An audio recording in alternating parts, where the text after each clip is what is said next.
Ay, no sé. Bueno, se entra directo. Bueno, buenas tardes. Vamos a dar inicio. Quien les habla es la doctora Lucana, especialista en medicina interna. Se ve la pantalla, ¿verdad?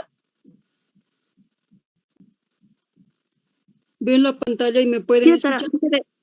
Ok, entonces hoy vamos a hablar de dos temas, ¿no? La disnea y la cianosis. Ambas van de la manito, muy relacionadas. Como primer tema vamos a ver entonces la disnea.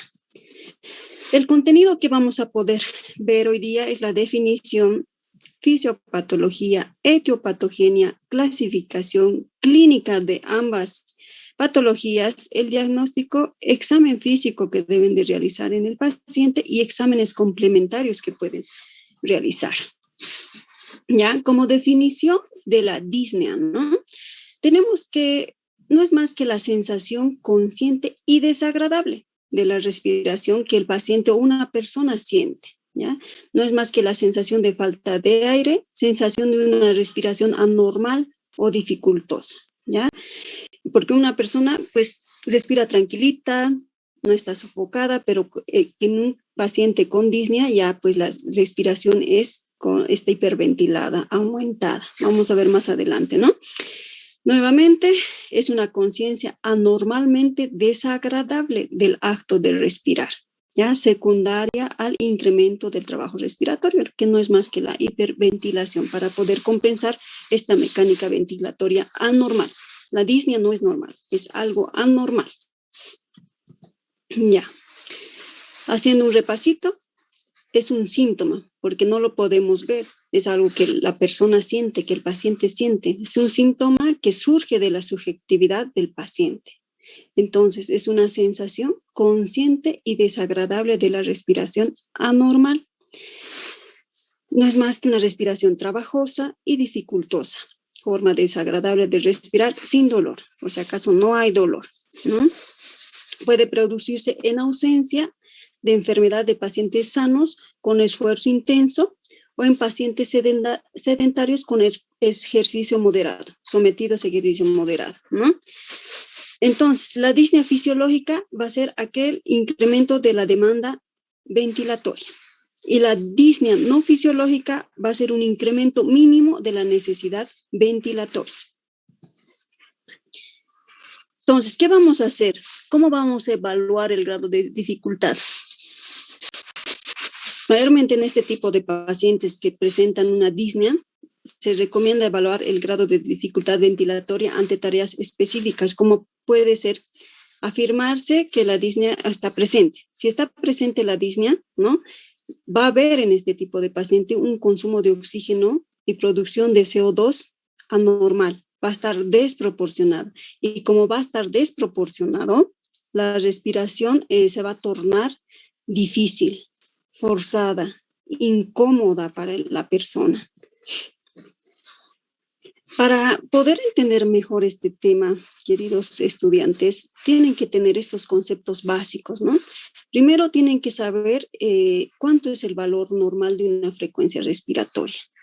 En condiciones normales, como todos sabemos, los valores son de 12 hasta 20, ¿no? Ahorita, por ejemplo, yo al hablarles, ustedes al escucharme, está su respiración oscilando de 12 a 20 respiraciones por minuto, ¿ya?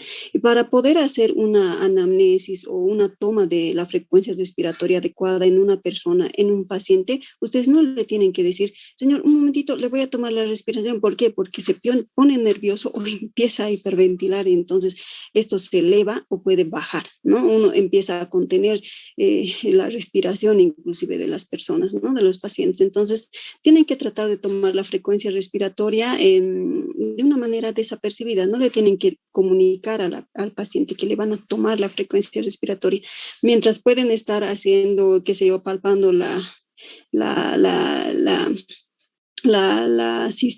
sea, la presión, y ahí le van contando, ¿no? La frecuencia respiratoria, cosa que el paciente no se dé cuenta, para que no sea alterada esta toma de la frecuencia respiratoria. También tienen que saber el concepto de la taquipnea. ¿Qué es la taquipnea? No es más que el aumento de la frecuencia respiratoria por encima de 20 respiraciones por minuto. Ahí está. Entonces, en estos pacientes va a haber taquipnea. En estos pacientes con disnea, la frecuencia respiratoria va a estar incrementada para poder compensar lo que está causando, ¿no?, la dificultad para respirar. ¿Qué es la hiperpnea? Un aumento de la profundidad de las respiraciones. Entonces, cuando hay dificultad respiratoria, uno trata de tomar el mayor oxígeno. Entonces, ahí está, ¿no? Las respiraciones van a ser más profundas. ¿Qué es la bradipnea? Es una frecuencia respiratoria menor a 12 respiraciones por minuto, ¿ya? ¿Y qué es la hipopnea? Las respiraciones anormalmente superficiales con excursiones torácicas incompletas. También en este caso, pues no está oxigenando bien el paciente, ¿no? No está haciendo esa disociación de CO2 y oxígeno para poder tener una adecuada demanda de oxigenación.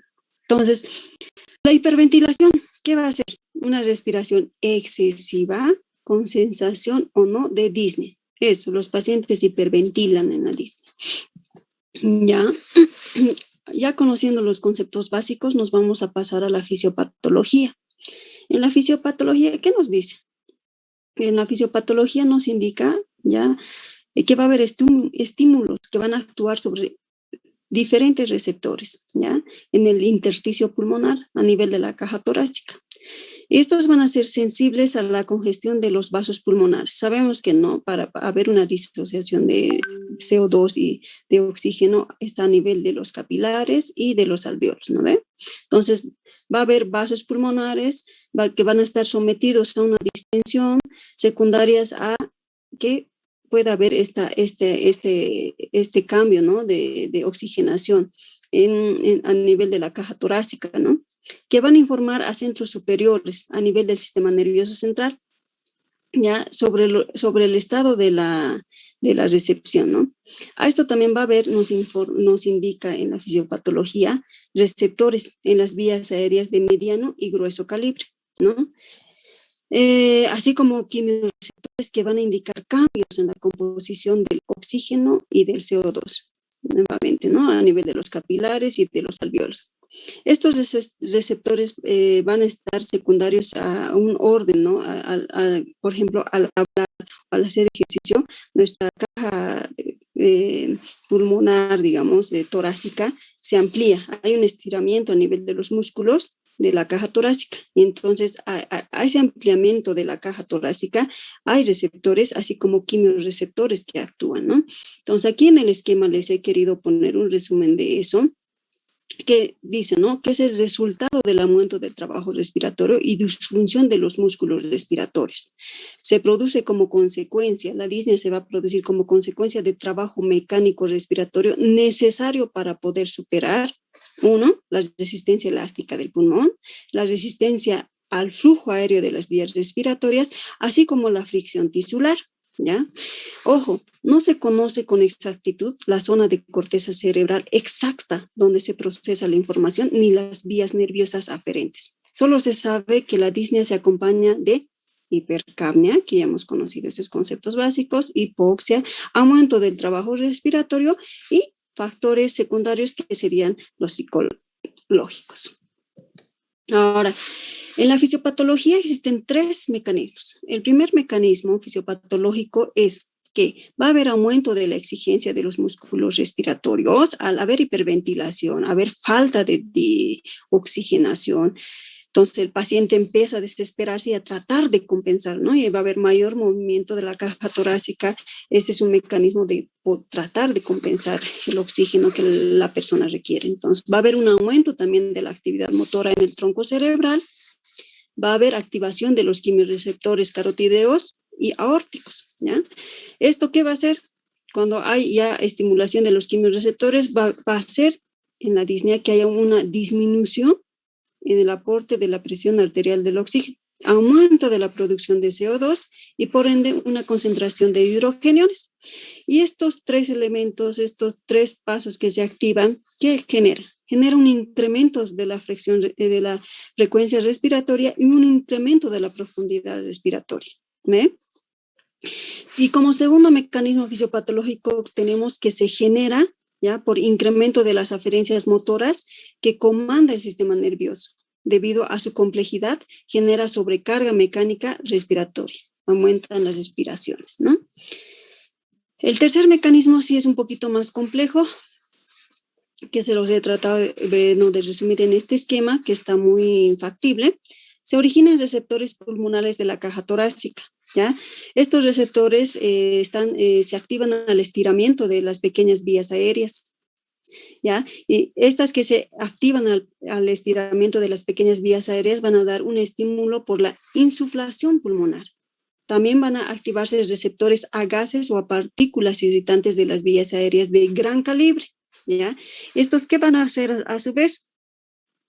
Van a activar receptores en la pared de la caja torácica. Y estos a la vez van a detectar la fuerza generada por los músculos respiratorios. ¿Y qué va a producirse? Va a producirse un incremento de la fuerza requerida para distender los pulmones, así como la pérdida de la relación normal de las aferencias motoras y un cambio de longitud muscular, así como un aumento del volumen pulmonar. También se van a activar los receptores J del intestino. ¿Qué es lo que causa esto? Va a haber una sensibilidad a la congestión de vasos pulmonares y por ende distensión, ¿no? Y por ende se da proceso a lo que es la dificultad respiratoria, lo que es conocido como la disnea. Ahora, vamos a pasar a la etiopatogenia.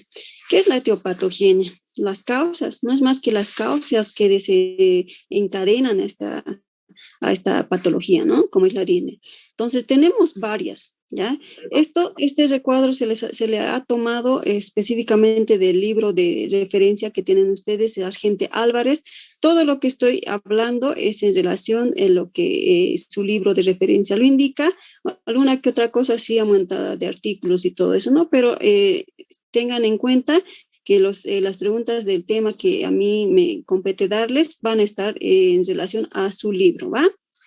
Entonces tenemos como primera causa el aumento de los requerimientos ventilatorios. Esto se va a ver en aquellas personas que hacen ejercicio intenso, en atletas, ¿ya?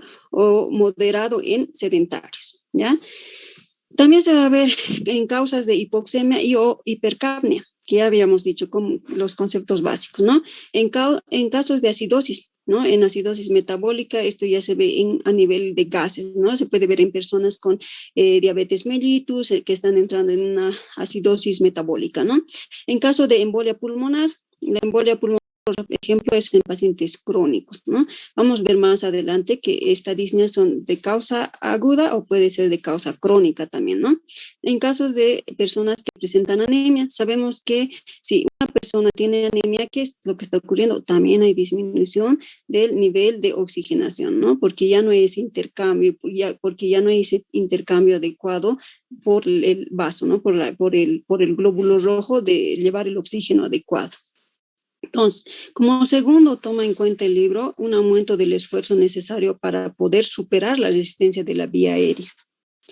Esto se va a ver en los casos de asma bronquial, enfermedad pulmonar obstructiva crónica, fibrosis quística, así como también la obstrucción por cuerpo extraño. Esto ya más que todo se ve en la obstrucción por cuerpo extraño en la forma aguda, ¿no? Porque no es algo crónico. A veces uno, por ejemplo, se puede tragar, que sea una cachina o algo, eso es algo agudo, algo súbito, ¿ya? Como tres tenemos como tercera causa el aumento del esfuerzo necesario para distender el pulmón. Esto se va a ver en quiénes, en enfermedades infiltrativas pulmonares, en edema de pulmón no cardiogénico, en edema de pulmón cardiogénico. ¿Ya? Vamos a ver más adelante también que esta disnea va a ser de etiología múltiple, ¿no? Puede ser de etiología cardiogénica, de etiología pulmonar o como, bueno, la de etiología cardiogénica es un poquito más complicada porque tenemos que poder diferenciarla si se cae de el lado izquierdo al lado derecho. Bueno, también se puede ver en casos de escoliosis, en casos de derrame pleural. En estos casos de derrame pleural, es de manera crónica, ¿no? No es súbito, poco a poco va, a manera que va incrementando el líquido a nivel pulmonar, entonces se va incrementando la dificultad para respirar, ¿no? Y se va incrementando el grado de la disnea. En casos de neumotórax también, ¿no? Como cuarto acápite de importancia que toma su libro es el deterioro neuromuscular. como por ejemplo en aquellos pacientes con poliomielitis, ¿ya? ¿Qué es la poliomielitis? Es cuando ya los músculos se tensan, no van a responder, digamos, a esto a nivel de la caja torácica, pues los músculos están activos, están livianos, sueltos, dejan que la caja torácica se vaya llenando y soltando el oxígeno, ¿no? Mientras que en la poliomielitis los músculos se tensan y no va a haber este movimiento de compensación que realiza la caja torácica. También tenemos en el caso de miastenia gravis y en el síndrome de Guillain-Barré muy similar, que todo se va tornando pues más tenso, ¿no? Los músculos se van hipertrofiando, se van endureciendo. Y como 5 tenemos alteraciones psicológicas que modifican el umbral de percepción consciente, secundaria trastornos por ansiedad, ataques de pánico.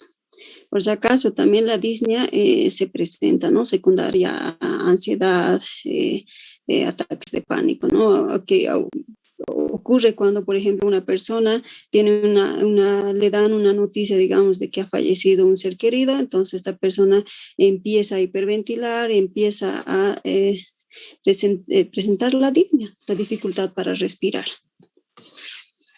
Ahora, también tenemos, ¿no?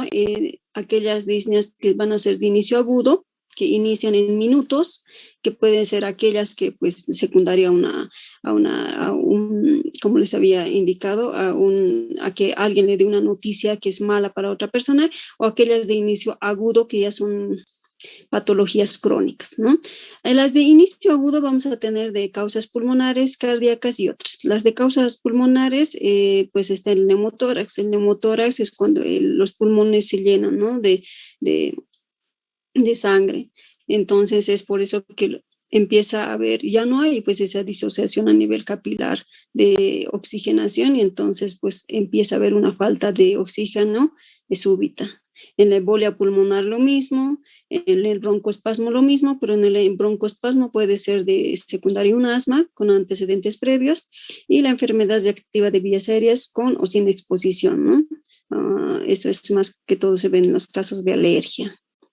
En una bronquitis aguda, aquellos pacientes que tienen rinitis, y en casos de cuerpo extraño, como el que les había indicado, el poder atragantarse con un alimento o algún material, ¿no? Que cause la insuficiencia respiratoria, por ende desarrolle la disnea. Inhalación de otros tóxicos como cloro, sulfuro de hidrógeno, ¿no? Y otros también existen. A nivel del corazón, ya, si es de inicio agudo, va a ser en una isquemia o infarto agudo de miocardio, ¿no?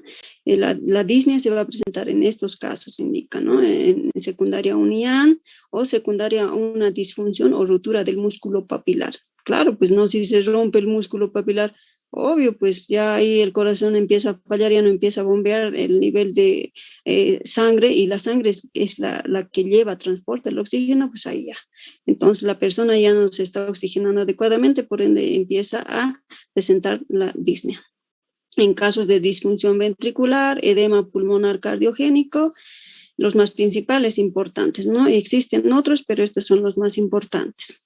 Otras causas pueden ser la parálisis diafragmática. Saben que el movimiento de inhalación, o sea, distensión de la caja torácica es muy importante, entonces, ¿no? Para la parte respiratoria, si hay parálisis diafragmática, ya, pues ahí ya está también fallando una parte de la mecánica ventilatoria. En los trastornos de ansiedad, ya, ¿no? Como les había indicado, en secundaria una noticia grave, pues ahí se presenta la disnea. En casos de hipoventilación, también cuando uno está nervioso, cuando, por ejemplo, les toca salir a exponer a uno de ustedes, uno empieza a hipoventilar, no todos, ¿no? Hay siempre personas que son nerviosas, empiezan a hipoventilar y con seguridad están ya con un grado de disnea. Entonces, en aquellos que son de inicio no agudo, ¿ya? Que inician en horas, días o años, ya es más crónico. A nivel pulmonar vamos a tener las neumonías, que en las neumonías uno primero inicia, ¿no? Se contagia, se infecta, entonces está con malestar, es la primera semana, la segunda semana sigue, dice, me voy a sanar, no voy al hospital, no va al hospital, con seguridad ya está con dificultad para respirar, está ya con disnea, está con la carita, con el rostro medio cianótico, ¿ya? También en aquellas enfermedades pulmonares obstructivas, en la enfermedad pulmonar restrictiva, en la enfermedad pulmonar intersticial.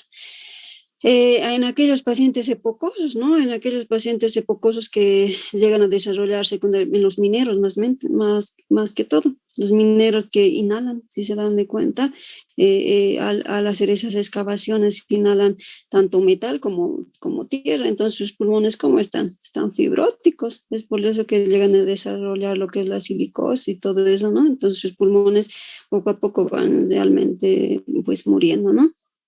A nivel cardíaco, aquellos que no son de inicio agudo son secundarios a disfunción ventricular, derrame y taponamiento cardíaco, que son, pues, pueden ser en días o años, ¿no?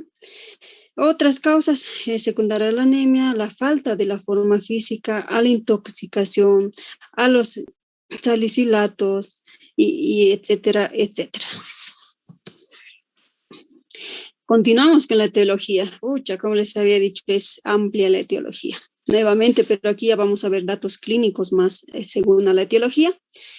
De causa cardíaca a la insuficiencia cardíaca, ¿qué datos clínicos nos dan? Aquí está, nos da la ortopnia, la disnea paroxística nocturna, que quiere decir que en una insuficiencia cardíaca el paciente cuando se recuesta, cuando quiere dormir, no va a poder dormir. ¿Por qué? Porque va a sentir la sensación de disnea, de falta de aire, de oxigenación, ¿no?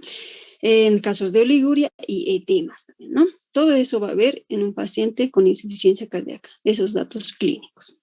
En aquel paciente con edema agudo de pulmón, ¿qué se va a poder observar? Se va a observar una disnea de aparición brusca con cianosis, diaforesis, expectoración. Esta puede ser de característica rumbrosa, que es como espuma rosada, ¿ya?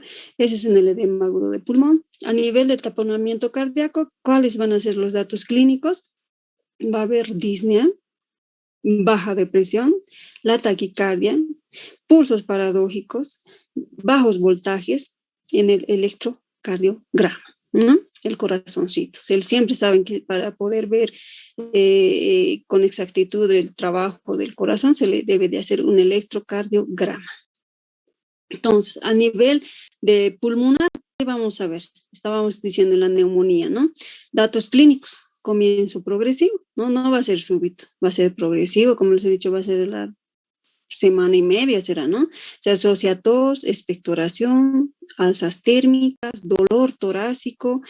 Por si acaso, la disnea no duele, ¿no? En la neumonía sí hay dolor torácico porque es neumonía y los pulmones se están empezando a consolidar, ¿ya?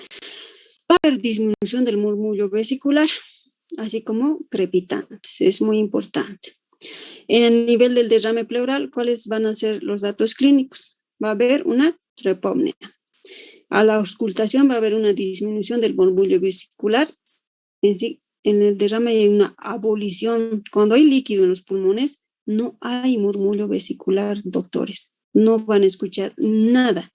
Cuando no escuchan nada, sí o sí, derrame pleural. Porque primero ustedes para poder diagnosticar a un paciente siempre tienen que hacerle una anamnesis y a la vez, después de eso sí o sí un examen físico completo al paciente, ¿no?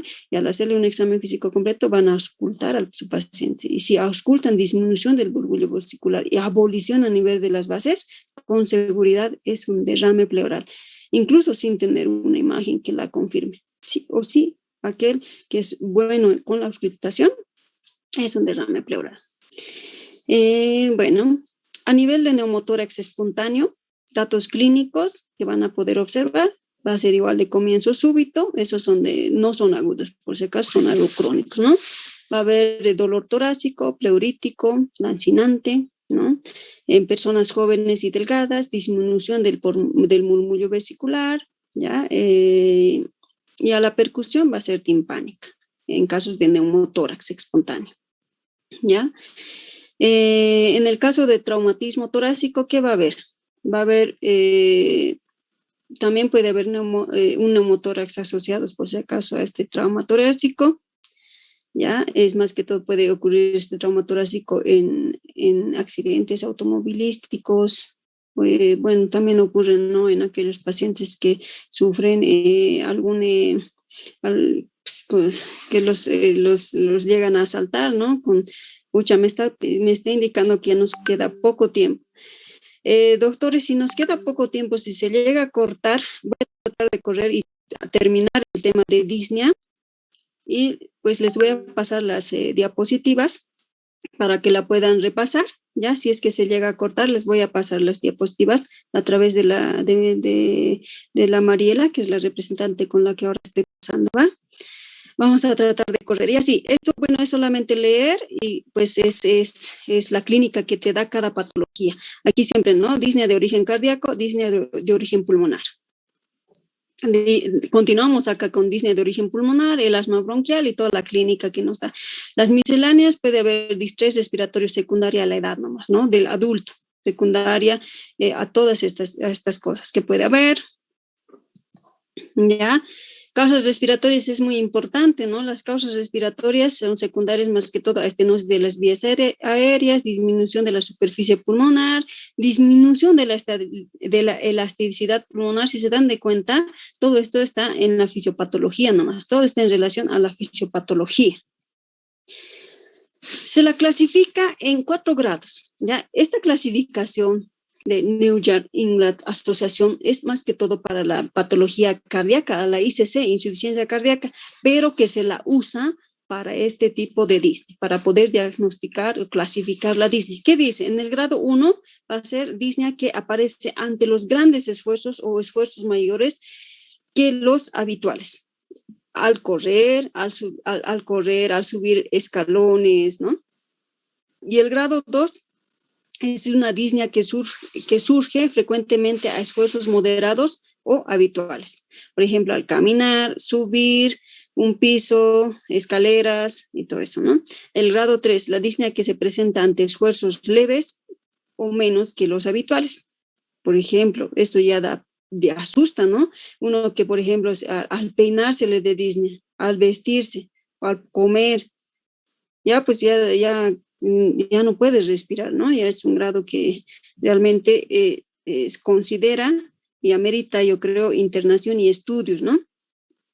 Ahora, como ustedes solamente vemos más que todo la parte semiológica y la anamnesis que tienen que poderla realizar bien, ya el tratamiento ustedes lo van a ver en posteriores, cuando estén en 5º año más que todo van a ver los tratamientos, pero hay que adelantarles, ¿no? El tratamiento para este tipo de pacientes con disnea no es más que aporte de oxígeno. Ahora han debido ver más que todo en esto de la pandemia, ¿no? Ya estamos más de 2 años. ¿Cómo ha sido, no? La insuficiencia respiratoria, la disnea súbita, crónica, fatal. ¿Qué era? Oxígeno. El oxígeno, lo elemental. Luego también hay medicamentos, broncodilatadores y todo eso, ¿no? Dependiendo al origen. Hay que ver si es cardíaco o de origen pulmonar, ¿no? Y el grado 4. El grado 4, la disnea de reposo. Imagínense ahorita uno me está escuchando y ya está con insuficiencia respiratoria. Esa es la disnea de reposo. Ahora también hay, según la clase 1, clase 2, clase 3 y clase 4. Esa ya la repasan ustedes porque si no, no nos va a alcanzar el tiempo. En cuanto a la clínica, pues está la ortopnia, que no es más que la disnea que aparece en decúbito. Se suele cuantificar mediante el número de almohadas que el paciente necesita en la cama. Más que todo, un ejemplo ideal es la parálisis diafragmática, ¿no? El paciente con disnea en ortopnia no se puede echar, no va a poder echarse como uno se duerme en la camita, ¿no? Cuando normal, ¿no? Van a estar 2 o 3 almohadas con seguridad, o sea, duerme sentado este paciente. La disnea paroxística nocturna, de aparición brusca, tras 2 o 4 horas de sueño, que desaparece o mejora cuando el paciente se incorpora, ¿ya? Suele autolimitarse en 30 minutos, ¿ya? Se produce en relación a la insuficiencia cardíaca izquierda mayormente, ¿ya? Y secundaria también alergia, reflujo gastroesofágico. Estos son igual pacientes que no pueden, esta disnea paroxística nocturna es por eso que se conoce como nocturna. No pueden dormir en la noche. Cuando se recuestan a la cama, a su regazo para poder descansar, estos pacientes presentan lo que es la disnea, la dificultad para respirar. En la platipnea, disnea que se produce en posición erecta, que mejora en decúbito, a los revés del otro, se relaciona con corticocircuitos intracardíacos y pulmonares, ¿no? Pueden ser de origen cardíaco, pulmonares, acompañado, ¿no?, de ortodoxia. O cirrosis hepática. La cirrosis hepática saben que el hígado crece y eso que hace que aumente, pues que el diafragma ya no tenga ese movimiento, porque si crece el diafragma también pues, sufre y por ende que sufre los pulmones. También en casos de trepomnia, hay disnea que solo se produce en el decúbito lateral izquierdo o derecho, ¿no? Se relaciona con la patología pleural, atelectasia pulmonar significativa. También en los casos de tetralogía de Fallot, esta es una disnea que se alivia cuando el paciente se posiciona en club. Hola, hola, ¿me escuchan? ¿O se cerró ya esto? ¿Hola? Sí, se la escucha. Ay, es que a veces se sabe cerrar, como el Zoom se cierra. Voy a, en lo posterior, tratar de dar por Google Meet, que es más tiempo, ¿va?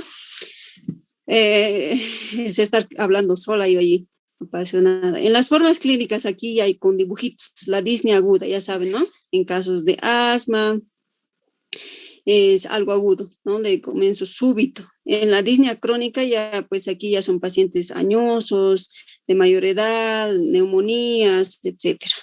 Aquí está disnea súbita, un paciente que al caminar, al subir escalones, sufre, o sea, tiene una sensación de que le falta el oxígeno, ¿no? De que sus pulmones no le están aportando demasiado oxígeno o requiere más oxígeno, no puede, ya está ahí cianótico. Y esto es de causa crónica, esta imagen que ven, en donde pueden ver una radiografía de tórax.